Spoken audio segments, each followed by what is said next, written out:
Harvard University, 2004. Two best friends, Mark Zuckerberg and Eduardo Saverin, sat in a dimly lit dorm room staring at a laptop screen. They had just launched a website called The Facebook. Within days, it completely paralyzed the university's internet network. They were ecstatic. Eduardo was the business brains, providing the initial thousands of dollars to buy servers. Mark was the coding genius. They shook hands, promising to be equal partners in a revolution. But fast forward, just 1 year later.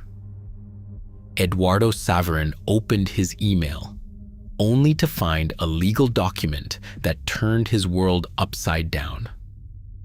Mark Zuckerberg had secretly formed a new company, diluted Eduardo's shares from 30% to a miserable 0.03%, and officially kicked his best friend out of the empire they built together.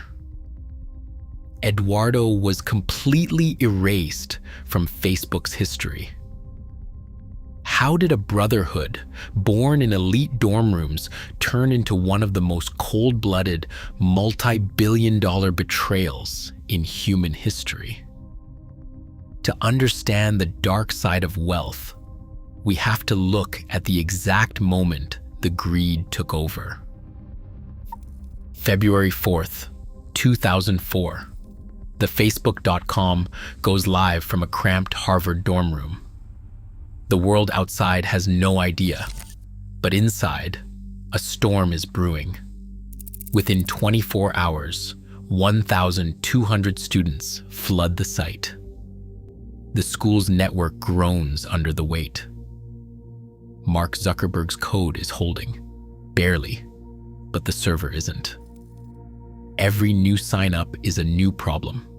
Bandwidth maxed out, error messages piling up, and the threat of the whole thing crashing before it even starts. That's when Eduardo Saverin steps in. He's not just a friend, he's the lifeline. While Mark is hunched over the keyboard, Eduardo is wiring money, thousands at a time. First, $1,000 to get things rolling, then $15,000 more for real servers, then another wire, bringing his total to nearly $18,000 before spring break. This isn't monopoly money. It's every cent Eduardo can muster, funneled into a dream that could collapse any minute. Without him, the Facebook dies in its crib. The stakes aren't just technical, they're personal. This is trust. Two friends betting everything on each other. The original agreement is simple. Mark gets 65%, Eduardo 30%, Dustin Moskovitz 5%. That split is more than math. It's a handshake, a promise that loyalty comes before greed. But in the shadows of that dorm room, something else is growing. Every dollar Eduardo wires is another thread tying him to the fate of this company. Every late-night pizza, every frantic phone call to the bank, every desperate plea for another extension, they all add up to a silent question. In the world of billion-dollar startups, what is friendship really worth? As Harvard's campus buzzes with rumors about the new social network, the foundation is set, not just for a business, but for a betrayal that will echo through Silicon Valley for decades. The story of Facebook's rise is, from day one, the story of how easily trust can be bought, sold, and broken. Summer, 2004. A Manhattan restaurant hums with conversation, but at one table, the future is being negotiated. Eduardo Saverin introduces Mark Zuckerberg to Sean Parker, the Napster co-founder whose reputation already precedes him. Parker, just 24, radiates the restless energy of someone who's seen the internet's tides rise and crash. He studies the Harvard pair, then asks the question that slices through the evening. Do you want to be rich, or do you want to change the world? Parker's advice is sharp and immediate. Drop the "the." Facebook, he says, should be lean, bold, impossible to ignore. He leans in, voice low. $1 million isn't cool. You know what's cool? $1 billion. For Mark, Parker's vision is oxygen. He sees a company that could blanket the globe, not just a website that sells ads.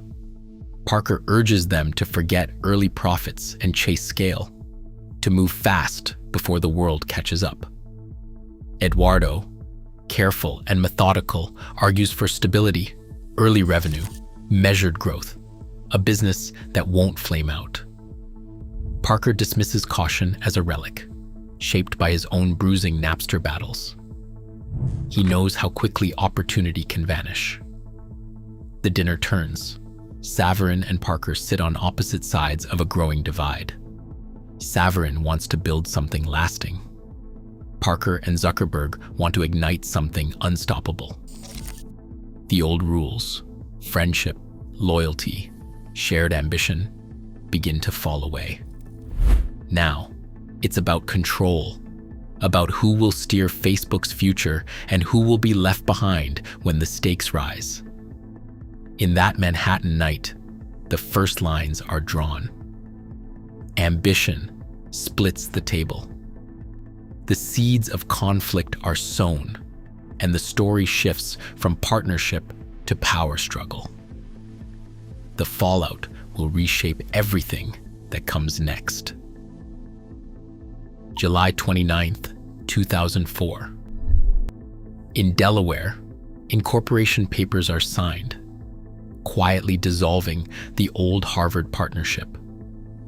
Mark Zuckerberg's lawyers orchestrate every detail, shifting control into a new corporate shell. The move is silent, deliberate, and absolute. By April 2005, Accel Partners injects $12.7 million, but their investment comes with preferred stock and ironclad protections. The board approves millions of new shares, most reserved for Mark, Sean Parker, and the new investors. Eduardo Savarin, once a co-founder, is left with common stock, no legal counsel, no seat at the table. He watches his stake shrink from 30% to less than 1%, then to 0.03%. The paperwork is relentless. Each clause, each filing, each board consent cuts away at his position. Friendship and promises dissolve under the weight of Delaware law and preferred stock mechanics. Savarin's signature appears on the new documents, isolated and unprotected. The betrayal is not a matter of perception, but of record. His erasure written into the company's DNA. In the world of billion-dollar startups, legal precision becomes a weapon. The outcome is clear.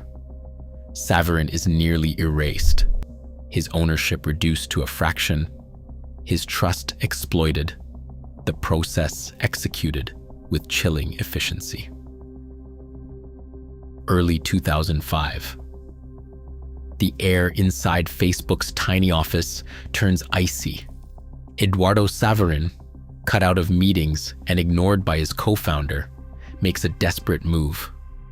With a few keystrokes, he freezes the company's only corporate bank account. Suddenly, the world's fastest-growing website can't pay its bills. Payroll is due in 72 hours. If the freeze holds, Facebook goes dark. Servers unplugged, employees gone, the dream over before it even leaves campus.